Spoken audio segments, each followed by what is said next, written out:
Hola, soy el doctor Marco Umaña Ramírez, especialista en medicina de emergencias. Trabajo en el Hospital Rafael Ángel Calderón Guardia en San José de Costa Rica. Vamos a hablar en la perla de esta semana sobre la fisiopatología del choque distributivo. Entonces, para ello es importante recordar un poco cuál es la fisiopatología del shock.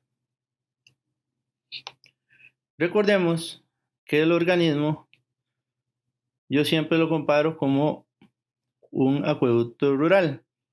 Tenemos un tanque que es nuestro reservorio, tenemos una bomba y unas tuberías que van hacia las casas para poder llevar el agua. En el cuerpo humano, igual tenemos un tanque que es nuestro reservorio, que son las venas y el pulmón. Tenemos una bomba que es nuestro corazón y un sistema de tuberías que son nuestras arterias y nuestras venas, que es el retorno. Y cada una de las casas son las células que realmente requieren de oxígeno y glucosa para poder realizar ATPs, que al final va a ser la energía celular, con la cual la célula va a poder producir su propia energía y así funcionar de la manera más adecuada. Entonces, recordando un poco qué es lo que pasa en la fisiopatología del shock, indiferentemente del tipo de shock que tengamos, se va a producir una disminución en el aporte de oxígeno a las células y dependiendo del tipo de shock se va a ver afectado el transporte de oxígeno, ya sea porque falla el tanque, porque falla la bomba o porque hay problemas en las tuberías. Entonces, esto va a hacer que el transporte de O2 se vea afectado y la célula no pueda tener bastante cantidad de oxígeno para producir ATPs. Y esto llevará a la célula a un estado de shock. Entonces, esto lo podemos explicar de la siguiente manera.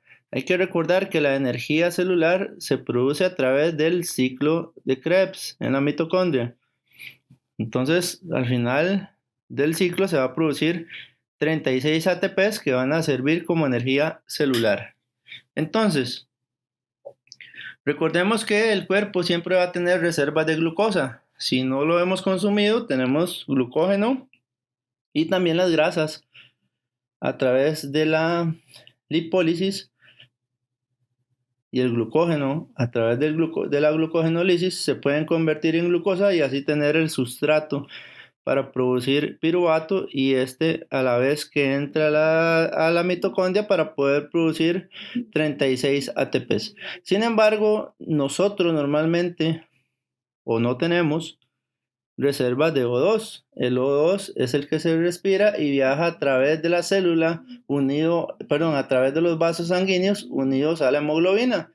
Entonces es importante tomar en cuenta que cuando el paciente está en shock, este transporte de oxígeno por cualquiera de las causas del shock se va a ver disminuido y la célula por ende no va a tener suficiente oxígeno para seguir produciendo el ciclo normal de producción de ATP.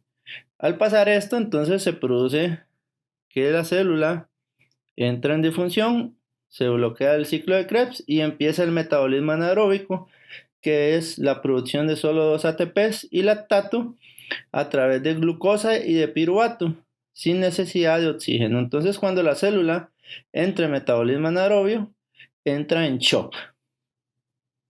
Entonces, ya conociendo un poco de la fisiopatología del shock, la cual hemos comentado varias veces, entonces vamos a explicar un poquito qué es lo que ocurre en el choque distributivo y por qué es que ese oxígeno no puede llegar bien a las células. Bueno, tenemos 3 mecanismos por los cuales el choque distributivo produce una disminución en el transporte de oxígeno.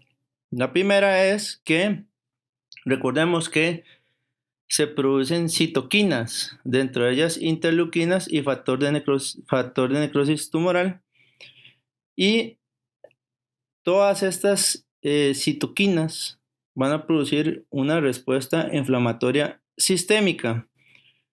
que esta respuesta inflamatoria sistémica lo primero que va a producir es aumento de la permeabilidad capilar. Entonces, ahí es donde empieza a existir traspaso del líquido intravascular al líquido intersticial. Entonces recordemos que en esta fase, si metemos mucho volumen a los pacientes, entonces todo el volumen que metamos vamos a hacer que el líquido que estamos introduciendo a la vena se vaya a ir al intersticio y con ello poder producir complicaciones como edema pulmonar o ARDS o aumento de la presión intraabdominal. Entonces, es importante por eso tomar en cuenta que muchos de los pacientes con choque distributivo no mejoran con volumen en grandes cantidades. Entonces, el paso número 1 que ocurre en el choque distributivo es aumento de la permeabilidad capilar por la tormenta citoquímica que ocurre y la inflamación. Como paso número 2, hay que recordar el ciclo del óxido nitroso. Las interleucinas hacen que este ciclo se active y al final se produce a través del inox el óxido nitroso. Recordemos que el óxido nitroso es un antiagregante, pero también es un vasodilatador. Entonces, esta parte de la fisiopatología es la que explica cuando el paciente ya hace vasoplejía y por ende empieza a hacer hipotensión. Entonces vean cómo muchas veces no se ocupa de hipotensión para que el paciente esté en shock. Entonces es importante entender de que hasta en esta segunda etapa de la fisiopatología es que empieza a haber vasodilatación y por ende hipotensión arterial. Y como tercera parte del choque distributivo, recordemos que hay disminución de las proteínas que normalmente disminuyen la coagulación, dentro de ellos la proteína S, la proteína C, la trombina alfa, la trombomodulina, y entonces la disminución de estas proteínas hacen que los factores de coagulación no tengan freno y entonces se va a producir la formación de microtrombos. El problema de estos microtrombos es que se van a alojar en la parte de los capilares, donde es que se realiza la entrega de oxígeno. Entonces, básicamente, haciendo un repaso de estas tres mecanismos fisiopatológicos, como número 1, en el choque distributivo, empieza la distribución por aumento de la permeabilidad capilar. Número 2, hay vasoplejía, por lo cual disminuye el flujo sanguíneo de hipotensión. Y la tercera, la formación de microtrombos, donde se da la entrega de oxígeno a nivel de los capilares.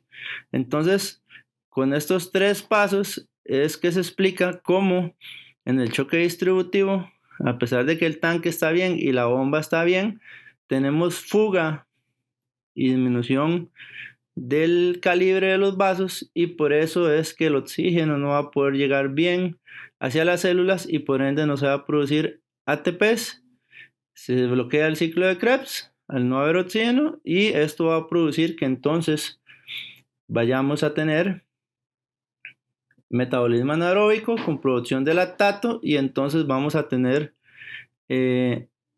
shock.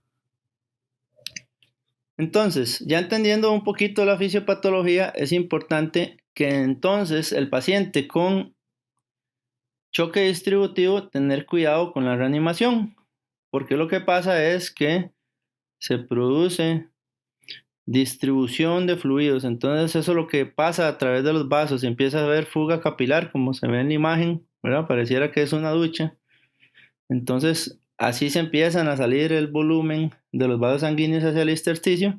Entonces tenemos que ser no tan agresivos con la reanimación con fluidos, ¿verdad? No más de 15 a 20 cc por kilo y posterior a eso pensar siempre en vasopresores. Estos pacientes no deben tener sobrecarga hídrica.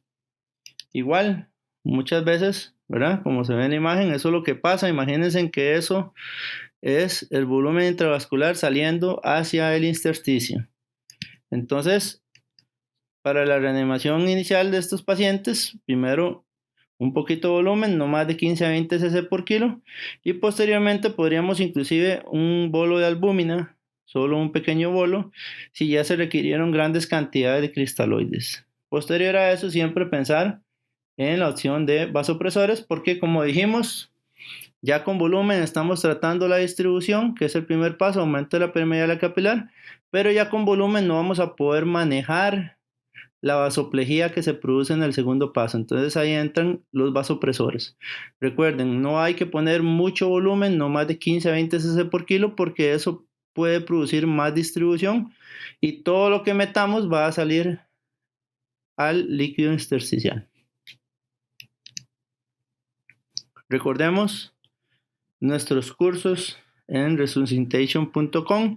Tenemos a disposición el curso de Fundamentos de Electrocardiografía, que es un excelente curso impartido por el doctor Alejandro Moya, el cual habla de muchas patologías y el diagnóstico a través del electrocardiograma. Recordemos que el electrocardiograma es una herramienta fundamental en los servicios de emergencias y el poder entenderla y poder realizar diagnósticos con ellas es fundamental.